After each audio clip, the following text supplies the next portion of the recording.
نبی پاک فرماتے ہیں میں بارگاہ خداوندی میں پہنچا، اللہ نے فرمایا ابھی میرے لیے کیا لائے ہو؟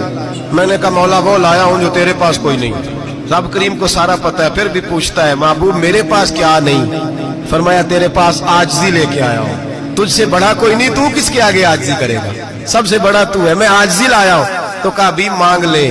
او بھائی بچے بڑے پیارے ہوتے ہیں، لوگ جب ہاتھ اٹھاتے ہیں نا تو میں نے دیکھا ہے ماں باپ اپنے لیے بعد میں مانگتے ہیں، اولاد کے لیے، اور بالخصوص جو بیٹی ہوتی ہے نا بیٹی، او بھائیو میرا اور آپ کا پیار تو اور طرح کا ہے۔ دنیا میں اگر کسی نے بیٹی سے پیار کیا ہے تو مدینے والے حبیب نے سیدہ فاطمہ سے کیا ہے، حسن اور حسین سے کیا ہے۔ معراج کی رات جب نبی پاک سے رب کریم نے کہا کہ بولو محبوب کیا چاہیے، کسی کمزور روایت میں بھی نہیں ملے گا کہ نبی پاک نے کہا اے اللہ فاطمہ کے لیے کچھ دے، اے اللہ حسن حسین کے لیے کچھ دے۔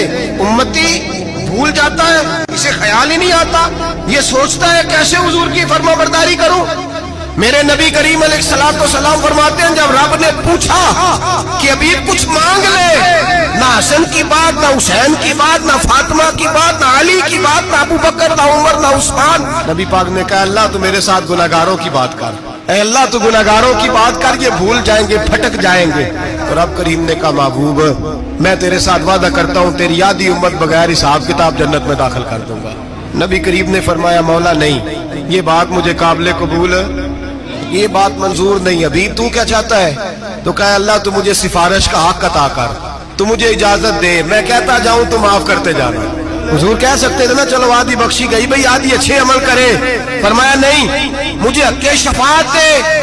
نبی پاک فرماتے ہیں میرے رب نے مجھے سفارش کا حق دیا ہے، میں قیامت میں سفارش کرتا جاؤں گا، اللہ میری امت کو جنت عطا کرتا جائے گا۔